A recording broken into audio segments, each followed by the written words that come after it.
안녕하십니까. BOA 모닝뉴스입니다. 북한이 발표한 미북 실무 협상을 위한 예비 접촉이 몇 시간 뒤에 열릴 것으로 보입니다.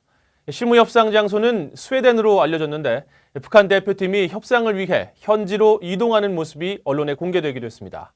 박형주 기자가 첫 소식 전해드립니다. 판문점 미북 정상회동 이후 90여일 만에 재개되는 미북 실무 협상이 스웨덴에서 진행될 것으로 알려졌습니다. 김명길 외무성 순회대사 등 북한 대표단은 현지 시간으로 3일 오후 스웨덴 스톡홀름 공항에 도착한 것으로 전해졌습니다. 앞서 이날 오전 경유지인 중국 베이징 서우두 공항에선 이동하는 이들의 모습이 현지 취재진에 포착됐습니다. 북한 실무협상 수석대표인 김명길 대사는 행선지를 묻는 취재진에 북미 실무협상하러 간다고 답한 것으로 전해졌습니다. 또 미국 측에서 새로운 신호가 있어 기대와 낙관을 가지고 간다는 협상 전망을 밝혔다고 언론은 보도했습니다. 스톡홀름은 하노이 정상회담에 앞서 지난 1월 미국과 북한, 한국 북핵 수석대표가 모여 합숙 협상을 벌였던 곳입니다. 미국과 북한은 이번 실무협상 계획을 발표하며 장소를 공개하진 않았지만 양측은 9개월 만에 다시 스웨덴에서 협상 테이블에 마주 앉을 것으로 보입니다. 북한 측이 발표한 일정에 따르면 4일 예비 접촉을 한 뒤 5일 본격적인 실무 협상을 벌입니다. 미국 협상팀을 이끄는 스티븐 비건 국무부 대북 특별대표는 2일 주미 한국대사관 행사에 참석했지만 협상과 관련된 언급은 하지 않았습니다. 다만 우리는 한반도에 새로운 역사를 창조하기 위한 위대한 외교적 계획에 착수했다며 항구적이고 지속하는 평화를 가져오는 것이라고 말한 것으로 전해졌습니다. 하노이 정상회담 결렬 이후 약 8개월 만에 다시 담판에 나서는 양측이 협상 테이블에 어떤 제안을 올려놓을지 주목됩니다. 미 인터넷 매체 복스는 2일 소식통을 인용해 미국이 북한에 검증 가능한 영변 핵시설 폐기와 우라늄 농축 중단을 요구하고 북한의 석유와 석탄 수출 제재를 36개월 유예하는 방안을 제안할 것이라고 보도했습니다. BOA 뉴스 박형주입니다. 미국 전직 고위 관리들은 5일로 알려진 미북 실무 협상에서 양측은 입장 차이만 확인하고 합의 도출은 어려울 것으로 전망했습니다. 게리 세이모어 전 백악관 대량 살상 무기 정책조정관은 이번 미북 실무 협상에서 큰 돌파구가 나올 것이라는데 회의적이라면서 미북 양측은 서로 다른 입장을 가진 상태에서 대화를 하게 될 것이라고 예상했습니다. 스콧 스나이더 미국 외교협회 미한 정책국장도 양측이 연락을 재개하고 입장을 확인하는 것은 중요하지만 협상은 길고도 어려운 과정이 될 것이라면서 의미 있는 합의가 나올 것을 기대하지 않는다고 말했습니다. 브루스 클링너 미국 헤리티지 재단 선임연구원은 실무 협상에 앞서 북한이 탄도미사일을 발사한 데 대해 미국을 압박하려는 실수라면서 미국은 더 이상 용인하지 말고 유엔 안보리 위반이라고 분명하게 지적해야 한다고 강조했습니다.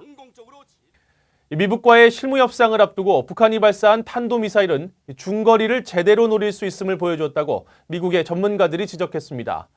특히 미사일 방어망의 사각지대가 뚫릴 수 있는 한국과 주한미군에게 큰 위협이라고 진단했습니다. 김영교 기자가 취재했습니다. 미사일 전문가인 미국 참여과학자연대의 데이비드 라이트 박사는 이번에 북한이 발사한 탄도미사일은 지난 2017년 5월 북한이 지상에서 발사한 북극성 2형의 더 발전된 형태로 보인다고 말했습니다. Based on the range and the fact that they seem to think it was a two-stage missile, that it appears to me to be looked like the Pukguksong 2 with probably a second stage that increased the range. 그러면서 2단계 추진체와 추가 연료 주입을 통해 최대 1900km까지 비행거리를 끌어올릴 수 있을 것으로 판단했습니다.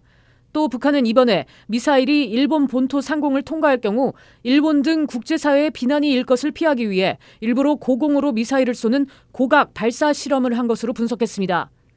랜드 연구소의 브루스 베넷 선임연구원도 이번 미사일의 비행 고도는 약 910km, 거리는 450여 킬로미터로 탐지된 데 주목하며 이는 미사일 실험은 가맹화돼 일본 상공을 통과하지 않게 해 미국을 자극하지 않으려는 의도로 분석했습니다. 실무 협상을 앞두고 미국이 북한의 도발에 대해 어느 정도까지 참을지 시험해보기 위한 속셈이었다는 겁니다. So it would appear that what they were trying to do was not overfly Japan. By overflying Japan, they almost undoubtedly would have gotten a very negative U.S. response. 베넷 연구원은 그러면서 북한의 중거리 미사일 기술 발전은 한국은 물론 동북아 지역 내에 주둔하는 미군에 큰 위협이 될 수 있다고 강조했습니다.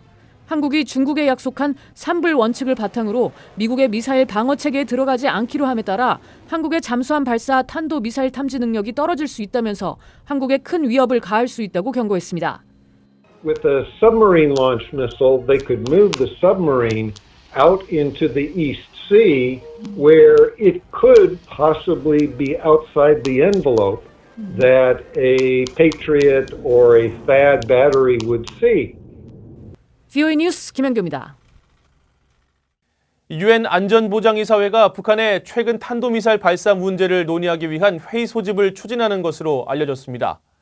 안보리 상임이사국인 영국과 프랑스 그리고 독일은 북한이 지난 2일 잠수함 발사 탄도미사일 SLBM을 발사하자 이를 논의하기 위한 회의 소집을 요구했습니다. 이에 따라 10월 안보리 의장국인 남아프리카 공화국이 일정을 조율하고 있으며 북한 미사일 관련 회의는 4일 다른 안건에 대한 회의와 함께 비공개로 진행될 가능성이 높은 것으로 알려졌습니다. 미 공군이 지난 2일 캘리포니아 반덴버그 기지에서 대륙간 탄도미사일인 미니트맨 3를 발사한 것은 미국의 전략 핵무기에 대한 신뢰성 검증과 함께 본토와 동맹에 대한 억지력 과시 차원이라고 설명했습니다. 사령부 대변인실 관계자는 이번 발사에 대한 VOA의 논평 요청에 모든 발사 실험은 전체적인 대륙간 탄도미사일 체계를 시험하기 위한 신뢰성과 정확한 정보 제공을 위한 것으로 계획은 6개월 또는 1년 전에 세운다면서 북한의 탄도미사일 발사와는 관련이 없다고 답했습니다. 북한 핵실험장 인근 지역 주민들의 핵 방사능 피폭 가능성이 매우 큰 것으로 전해졌습니다. 풍계리 출신 탈북민 가운데 일부 피폭 수치가 일반인보다 수백 배나 높게 나온 것으로 전해지면서 미국의 전문가는 심각한 방사능 질환을 우려했습니다. 김영권 기자가 보도합니다.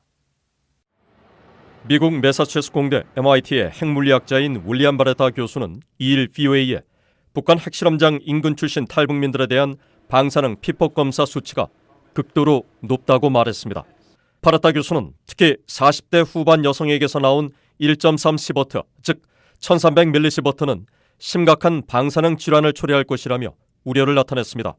앞서 조선일보 등 한국 언론들은 정병국 국회의원 측이 통일부에서 받은 자료를 인용해 북한 핵실험장인 풍계리와 인근 지역 출신 탈북민 10명에 대한 방사능 피폭 검사 결과 5명에게서 높은 수치가 측정됐다고 전했습니다.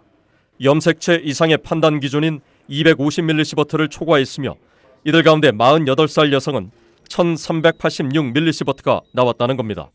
이 여성은 풍계리에서 20km 정도 떨어진 길주읍에 거주했고 3차 핵실험을 겪은 뒤 탈북했습니다. 세계보건기구와 미국 질병통제예방센터에 따르면 자연 상태에 있는 정상인의 연간 피폭량은 2에서 3mS입니다. CT 촬영으로 할 경우 피폭 수치는 평균 15mS, 가슴 엑스레이 검사는 0.02mS로 매우 낮습니다. 특히 1000mS 이상은 나중에 치명적인 암을 유발할 수 있다고 미국 의학계는 경고합니다. 일본 정부는 과거 후쿠시마 원전 사고 전 직원들의 연간 피폭량은 20mS였다고 밝힌 바 있습니다. 후쿠시마 원전 사고 5년 후 후유증에 관한 공동보고서를 주도했던 파레타 교수는 과거 북한의 핵실험 뒤 풍계리 핵실험장이 죽음의 땅으로 변하고 있다는 영문 보도를 지적하며 북한의 핵실험들이 방사능 피폭의 근원이 될 수 있다고 말했습니다. 이 보도는 한국 내 연구단체인 샌디 연구소가 지난 2016년 길쭉은 출신 탈북민 21명을 면담 조사한 보고서입니다. 이 보고서에 따르면 탈북민들은 나무를 심으면 80%가 죽고 우물이 말랐으며 기형아 출생도 생겼다며 길쭉은 일대가 죽음의 땅으로 변해가고 있다고 증언했습니다. DA 뉴스 김영권입니다. 북한 등의 사이버 위협에 공동으로 대처하고 영내 사이버 보안 능력 강화를 위해 아세안 회원국들이 주축이 된 아세안 사이버 보안 센터가 출범합니다. 이스와란 싱가포르 정보통신부 장관은 2일 사이버 보안 영역에서 지역과 국제 파트너십을 강화하고 공동 노력을 구축하기 위해 아세안 회원국들이 공동 연구와 훈련, 지식 공유를 할 수 있는 사이버 보안 센터를 출범시킬 것이라고 밝혔다고 현지 언론이 전했습니다.